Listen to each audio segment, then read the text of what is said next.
Tuhan firman-Mu ajaib, kekal meski gunung menghilang. Tiada huruf yang gagal, tak terpatahkan sia-sia.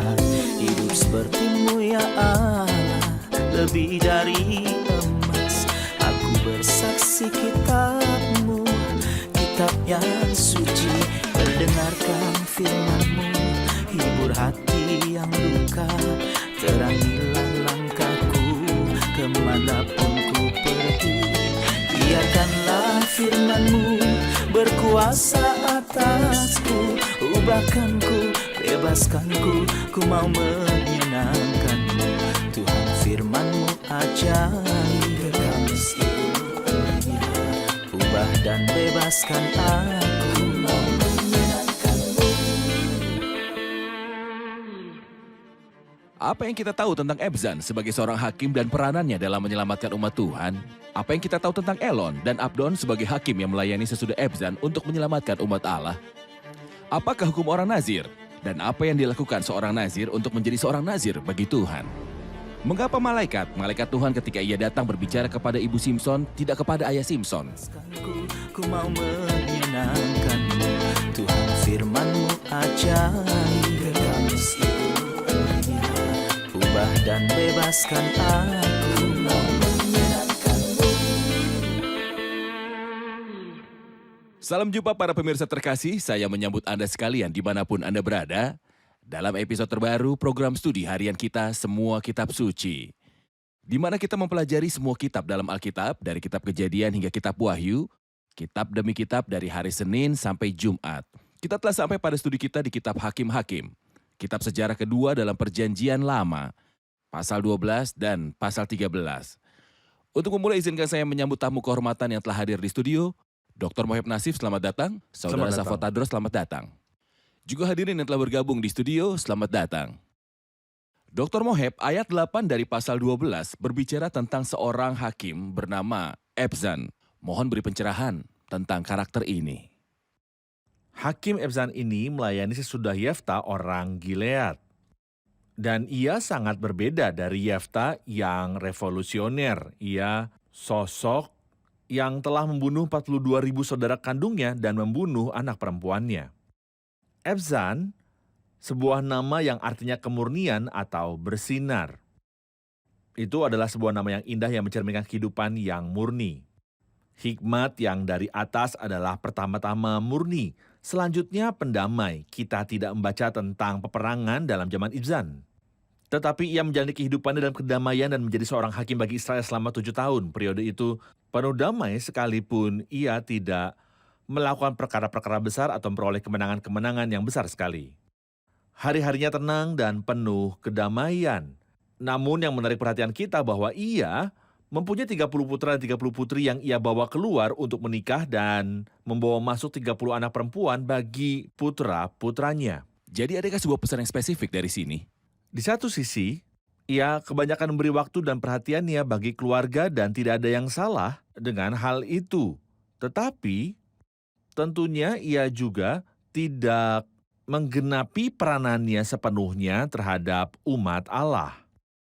Kita perlu memiliki keseimbangan antara urusan-urusan keluarga dan berbagai urusan serta tanggung jawab pelayanan. Jadi adalah salah untuk mencurahkan terlalu banyak waktu bagi keluarga dan mengabaikan berbagai tanggung jawab spiritual terhadap umat Allah. Adalah jelas bahwa sebagian besar kepeduliannya ia taruh pada keluarganya daripada ia memperhatikan umat Allah. Fakta bahwa ia memiliki 30 putra dan 30 putri, ia mengurusi pernikahan mereka dan tidak ada yang salah dengan hal itu. Tentunya jika saya membandingkan antara dia dan Yefta yang memiliki 1 putri yang ia bunuh, orang ini mempedulikan anak-anaknya serta kehidupan mereka dan kestabilan keluarga. Ia membawa putri-putrinya pergi untuk menikah dan membawa masuk 30 gadis bagi putra-putranya. Mereka menjalankan kehidupan yang tenang dan mapan. Jadi ia mencurahkan perhatian kepada keluarganya lebih daripada kepada umat Allah. Benar sekali. Ya. Saudara Safwat, adakah hakim-hakim lain yang datang setelah Hakim Ebzan? Setelah Ebzan ada 2 hakim, yaitu Elon, dan Abdon. Dan sebenarnya era ketiga hakim Ebzan, Elon, dan Abdon ditandai oleh ketenangan dan kedamaian. Seperti dikatakan oleh saudara Moheb, hikmat yang dari atas itu murni dan pendamai. Pertama kemurnian, Iya, selanjutnya pendamai. Jadi tidak ada kedamaian tanpa didahului dengan kemurnian. Dan kedamaian itu indah. Era mereka ditandai oleh absennya kejahatan dan absennya peperangan. Dan adalah indah memiliki kedamaian di antara umat Allah. Ada sebuah kisah tentang dua kambing yang masing-masing ingin berjalan di jembatan. Dan di bawah jembatan terdapat air yang dalam. Tidak ada waktu untuk bertengkar dan tidak ada waktu untuk berjalan balik. Satu kambing ini lewat dan kambing lainnya ingin lewat dari sisi sebelahnya. Dan ketika tidak ada waktu untuk bertengkar ataupun berbalik, satu dari dua kambing itu berbaring di atas jembatan dan kambing kedua melewati kambing pertama. Hikmat yang datang dari atas itu murni. Lalu pendamai. Fakta ini kita lihat dalam diri Ebsan dan Elon dan Abdon anak Hillel. Kita melihat sebuah periode yang makmur akan segera datang, periode pemerintahan Kristus. Bahkan dalam arti dari nama-nama indah, Ebsan artinya bersinar. Elon artinya kekuatan. Dan nama Abdon, anak Hillel, mempunyai arti penyembahan. Dan Hillel artinya kegirangan atau sukacita. Itu adalah periode ketika Kristus akan muncul dengan sinar dan kekuatan saat akan ada penyembahan, sukacita, dan nyanyian-nyanyian. Tetapi saya kembali kepada apa yang saudara Moheb katakan tentang Ebsan yang memiliki 30 putra. Tidak diragukan lagi bahwa hakim nomor 10 ini terkena pengaruh dari Yair, hakim ke-8. Yair mempunyai 30 putra. Jadi Ebsan berkata, mengapa saya tidak mempunyai 30 putra juga? Kelihatannya hakim-hakim saling melihat satu kepada yang lainnya. Dan orang meneladani para pemimpin. Dan kita saling belajar. Dan itu membuat seseorang menjadi seorang panutan karena saudara-saudaraku memandang kepadaku dan mungkin bertingkah seperti aku. baik. Saya akan membacakan ayat pertama dari pasal 13 dan setelah itu kita akan rehat dan kembali untuk menjawab pertanyaan dari hadirin di studio. Orang Israel melakukan pula apa yang jahat di mata Tuhan. Sebab itu Tuhan menyerahkan mereka ke dalam tangan orang Filistin 40 tahun lamanya. Pemirsa terkasih, kami akan kembali setelah rehat untuk menjawab pertanyaan dari hadirin di studio. Tetaplah bersama kami. Berkuasa atasku, ubahkanku, bebaskanku, ku mau menyenangkanmu. Tuhan firman-Mu ajaib, kekal seluruhnya. Ubah dan bebaskan aku, mau menyenangkanmu. Kami telah kembali pemirsa terkasih untuk menjawab pertanyaan dari hadirin yang ada di studio. Selamat datang semuanya. Ada pertanyaan? Silakan. Mengapa kita membaca beberapa kali bahwa orang Israel kembali melakukan yang jahat di mata Tuhan? Mengapa setiap kali Tuhan menyelamatkan, mereka akan mengulangi kejahatan mereka? Satu lagi, mengapa Tuhan menyerahkan mereka ke tangan musuh mereka selama 40 tahun? Mengapa terjadi kejatuhan yang berulang dan mengapa setiap kali Tuhan menyelamatkan, mereka akan melakukan kejahatan mereka lagi? Pernyataan ini sangat menyedihkan. Ini terulang 7 kali dalam kitab ini dan ini adalah kali ke-7. Dan orang Israel kembali melakukan apa yang jahat di mata Tuhan. Itu mencerminkan sifat manusia. Israel adalah sebuah contoh dari manusia, bukan hanya orang Israel yang terus-menerus dan berulang kali melakukan apa yang jahat di mata Tuhan. Namun inilah sejarah manusia pada umumnya. Ketika diberikan tanggung jawab, mereka memperlihatkan kegagalan yang berulang dan tidak belajar ataupun memanfaatkannya sebagai pelajaran. Alkitab berkata, dapatkah orang Ethiopia mengganti kulitnya atau macan tutul mengubah belangnya? Ia tetap sama dan tidak dapat berubah. Karena dosa masuk ke dunia dan sifat manusia cenderung terus-menerus melakukan dosa, melakukan kehendak pribadi yang terpisah dari Allah dan tidak patuh serta memberontak terhadap otoritas Allah. Tetapi saudara Moheb, 40 tahun itu keterlaluan. Tuhan membiarkan bangsa itu dipermalukan selama 40 tahun. Adakah maksud dari 40 tahun ini? Tuhan tidak ingin mereka diperbudak selama 40 tahun. Tuhan bersedia mengampuni, membangkitkan, serta menyelamatkan mereka. Tetapi ia ingin melihat pertobatan di dalam mereka. Dan mereka paham bahwa 40 tahun terjadi karena mereka. Seperti 40 tahun di padang gurun.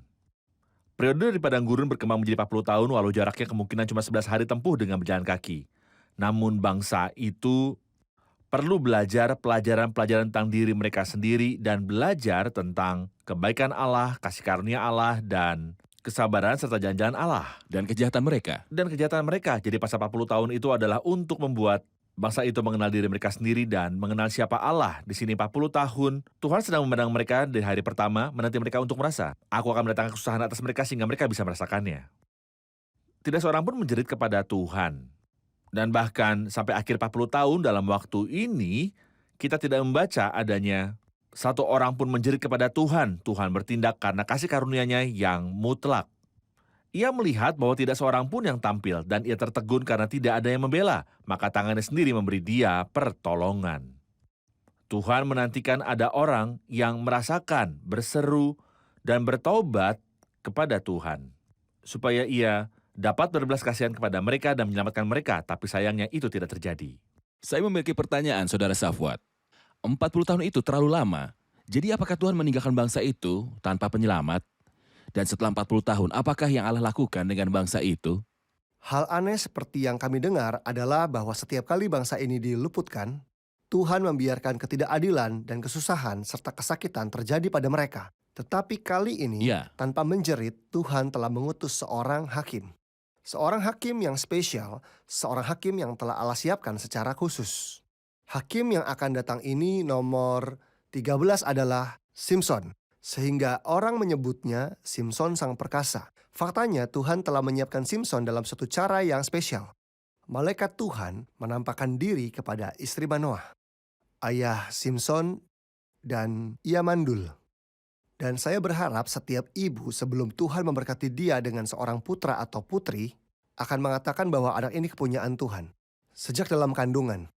Sebelum Allah memberi dia seorang anak, ia akan berdoa agar anaknya akan mengabdi dan menjadi nazir bagi Tuhan. Simson memiliki masa depan yang menjanjikan. Ia pasti mencapai banyak kesuksesan dan ia sungguh telah mencapai banyak kesuksesan. Namun, seperti akan kita lihat jumlah kegagalannya lebih banyak. Bisakah Anda memberi saya sebuah gagasan tentang arti dari nama Simson? Simson tidak seperti bulan, melainkan seperti matahari. Seperti matahari, matahari kecil.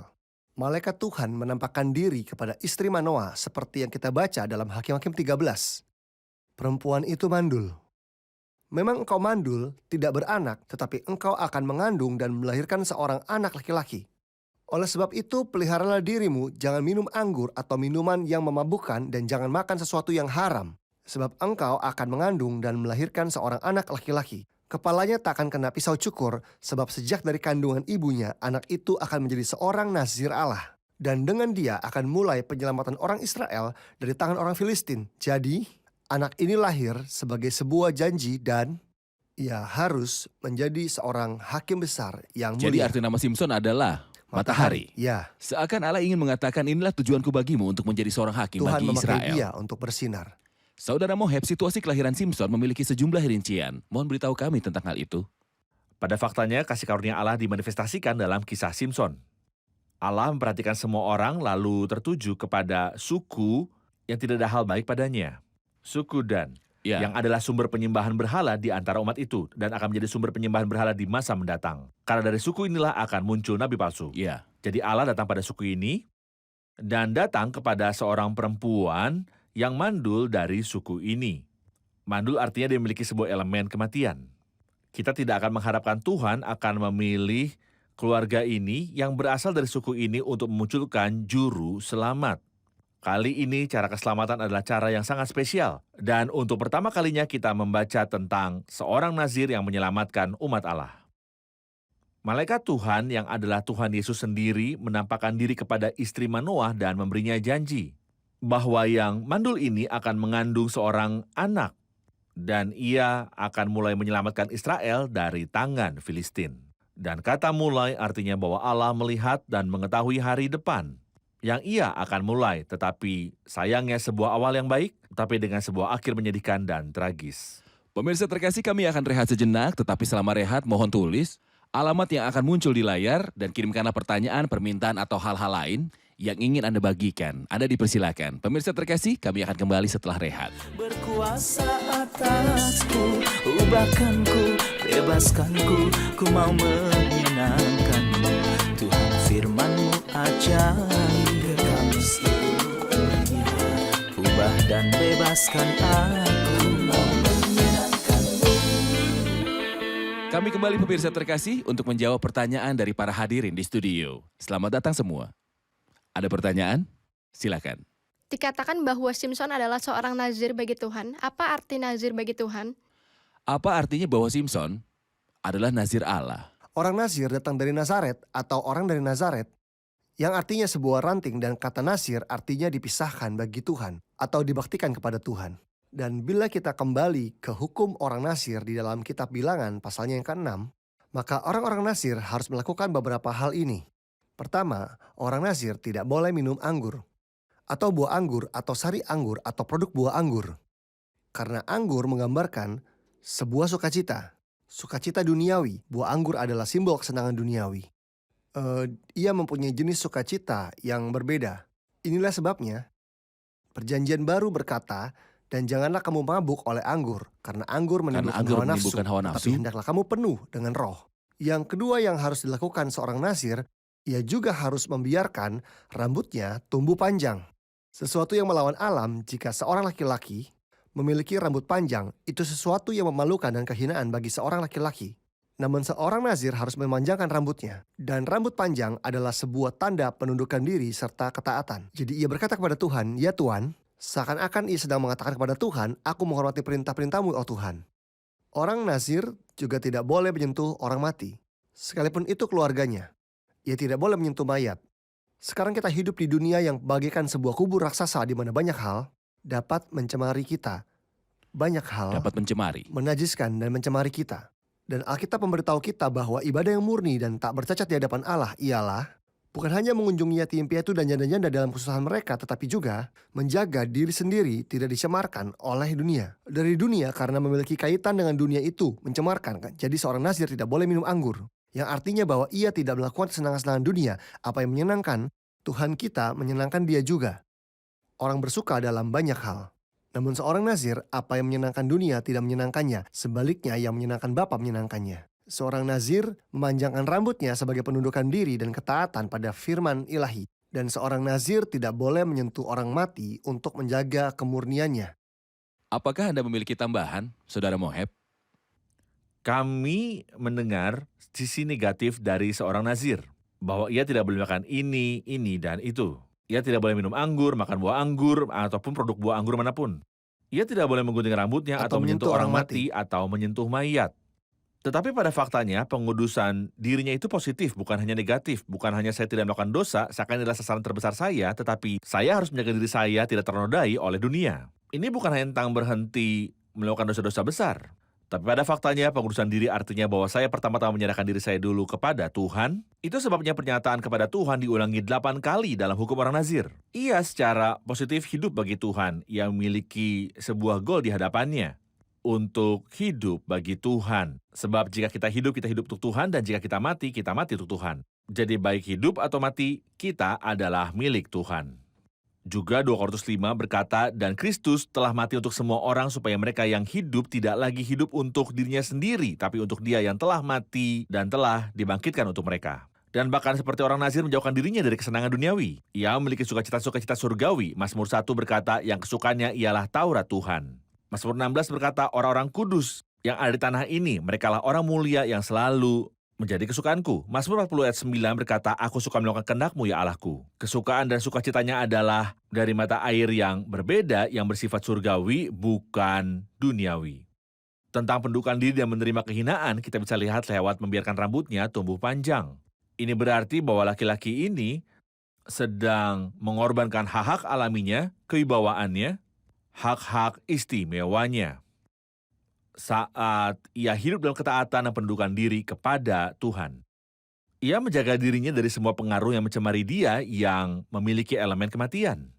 Entah itu dari luar atau dari dalam. Saya ingin bertanya tentang Ibu Simson, istri Manoah. Mengapa malaikat Tuhan memilih untuk berbicara langsung kepadanya dan tidak kepada Manoah? Terbukti bahwa ini terjadi 2 kali. Dan di kedua saat itu ia bicara pada perempuan dan itu bukan pada laki-laki itu. Terbukti tingkat kehidupan spiritual yang tinggi yang dijalani oleh perempuan ini walau ia berasal dari suku Dan meski mandul tetapi ia adalah seorang perempuan yang sangat saleh. Tuhan tidak memandang bulu. Laki-laki itu baik dan tidak buruk, jadi ia juga berdoa dan meminta Tuhan untuk mengirimkan kepada mereka laki-laki yang telah berbicara dengan perempuan itu karena ia ingin memahami apa yang ia harus lakukan dengan anak itu. Namun, kita sangat memperhatikan bahwa istri Manoah yang lebih saleh dan lebih memiliki pengertian daripada Manoah suaminya, dan itulah sebabnya malaikat berbicara kepada istrinya, terlebih lagi istrinya memegang lebih banyak tanggung jawab daripada Manoah. Ketika Tuhan menampakkan diri kepada istri Manoah, mereka mempersembahkan korban dan malaikat Tuhan naik dalam nyala api mezbah dan Manoah serta istri mengawasinya dan mereka sujud dengan muka sampai ke tanah. Tetapi terlihat reaksi dari Manoah dan reaksi istri Manoah. Manoah berkata kepada istrinya, "Kita pasti mati sebab kita telah melihat Allah." Lihat apa yang istri Manoah, wanita terhormat yang memiliki pengertian yang baik, katakan kepada Seandainya suaminya, Tuhan hendak, seandainya Tuhan hendak membunuh kita, maka tidaklah ia menerima korban bakaran korban sajian dari tangan kita. Ini sebuah tingkat pengertian yang tinggi. Mengapa kita tidak akan mati? Apa dasar damai sejahtera kita? Tuhan merasa senang dengan kita karena ia menerima dari tangan kita korban persembahan kita.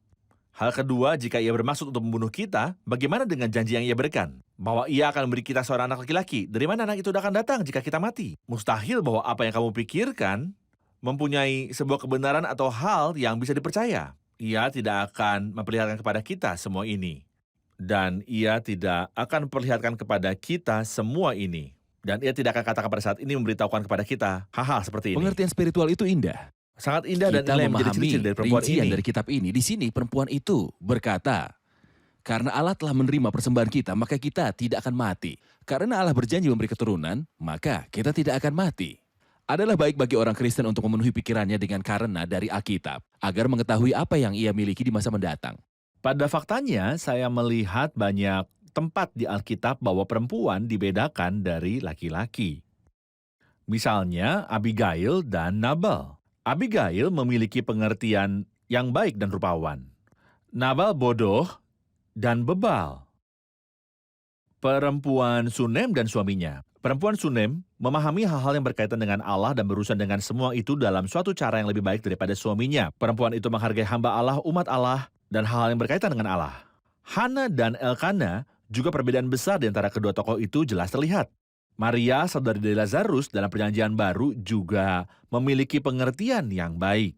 Ia memahami apa yang Petrus, Yohanes, dan semua murid tidak pahami. Bahkan jika perempuan di sini lebih memahami, ia tetap pergi dan memanggil suaminya. Ia menempatkan suaminya sebagai Perempuan kepala. ini sangat Perempuan Sunem lebih menghormati. memiliki pengertian daripada suaminya. Ia pergi dan memanggil Deborah. atau minta izin dari Benar, suaminya. benar, Dan Deborah, ini adalah peran perempuan yang dihormati. Benar sekali. Saudara Safwat, yang menarik perhatian saya adalah ayat-ayat terakhir 24 dan 25 dari pasal ini. Lalu perempuan itu melahirkan seorang anak laki-laki dan memberi nama Simson kepadanya. Anak itu menjadi besar dan Tuhan memberkati dia. Mulailah hatinya digerakkan oleh roh Tuhan di Mahanedan yang terletak di antara Zora dan Estayol. Mohon beritahu bagaimana ayat ini berbicara tentang alasan-alasan kesuksesan Simson. Pada faktanya, alasan dibalik kesuksesan Simson dan kekuatannya tidak terletak dalam tangannya. Sekalipun ia telah membunuh 1.000 orang dengan tangannya. Dan rahasia kekuatan Simson bukanlah pada bahunya atau punggungnya, walau ia telah memanggul pintu-pintu gerbang kota, dan bahkan bukan pada rambutnya. Sekalipun ketika rambutnya dipotong, ia menjadi lemah. Namun rahasia kekuatan Simson adalah bahwa ia dikuasai oleh roh Allah. Ia dipenuhi dengan roh Allah dan Tuhan ada bersamanya. Jadi rahasia kekuatannya bukan pada otot-ototnya yang besar. Melainkan rahasia kekuatannya adalah bahwa Tuhan bersamaku. Dan sepanjang Tuhan ada bersamaku, Allah di pihak kita. Siapakah yang akan melawan kita? Jadi rahasianya adalah roh Allah di dalamnya. Jelaslah bahwa orang yang digerakkan oleh roh Tuhan adalah seorang nazir. Jadi jika kita ingin Roh Kudus menguasai kita, memenuhi kita, menggerakkan kita, memakai kita, memancar di dalam kita? Pertama-tama kita harus menjalankan kehidupan yang dipisahkan bagi Allah dan seperti seorang nazir. Dengan kata lain, dapatkah saya mengatakan bahwa seorang nazir itu adalah seseorang yang digerakkan oleh Roh Kudus?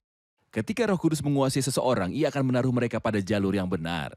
Mereka tidak akan menyimpang ke kanan atau ke kiri. Pada faktanya, kita telah sampai di akhir episode, dan akhirnya adalah akhir yang baik ketika kita berbicara tentang Simson yang digerakkan oleh Roh Kudus. Kita akan lanjutkan diskusi di episode yang selanjutnya. Tuhan berkati Anda. Saya merasa terhormat karena Anda telah bergabung bersama kami.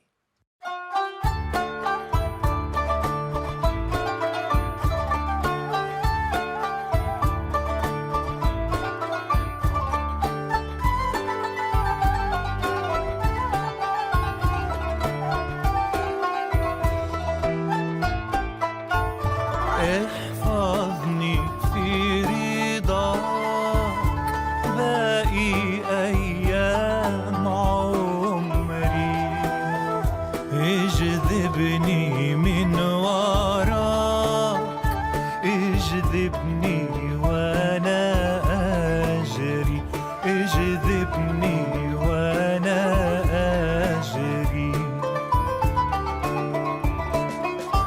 املأني بالأشواق نحوك حبيب قلبي متى أراك عند انتهاء دربي عند انتهاء دربي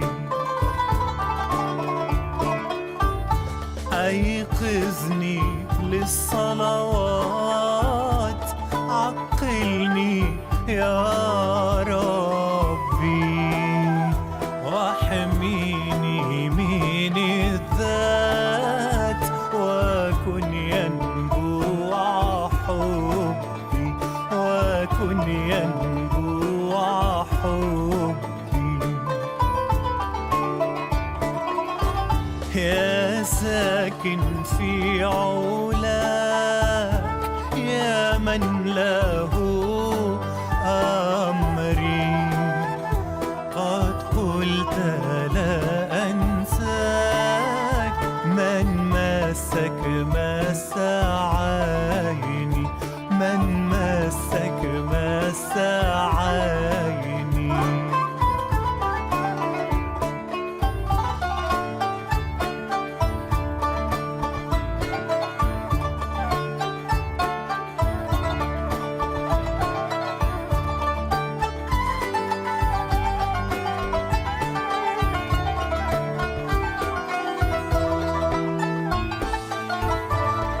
هيئني للبركات اسكب سكيب حبك وانسى كل اللي فات هيادي أضعها في يدك هيادي أضعها في يدك.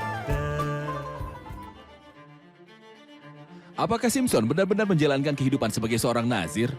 Bagaimana kehidupannya mulai merosot, kemudian membawanya kepada ajalnya?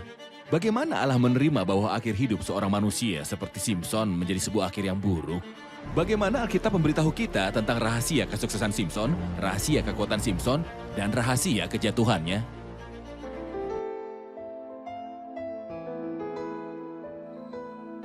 Tuhan firman-Mu ajaib kekal meski gunung menghilang. Tiada huruf yang gagal tak terpatahkan sia-sia. Hidup seperti-Mu ya Allah lebih dari emas. Aku bersaksi kitab-Mu, kitab yang suci. Terdengarkan firman-Mu, hibur hati yang duka. Terangilah langkahku kemanapun ku pergi. Biarkanlah firman-Mu berkuasa atasku. Ubahkanku, bebaskanku, ku mau menyenangkan-Mu. Tuhan firman-Mu ajaib, kekal meski ubah dan bebaskan aku.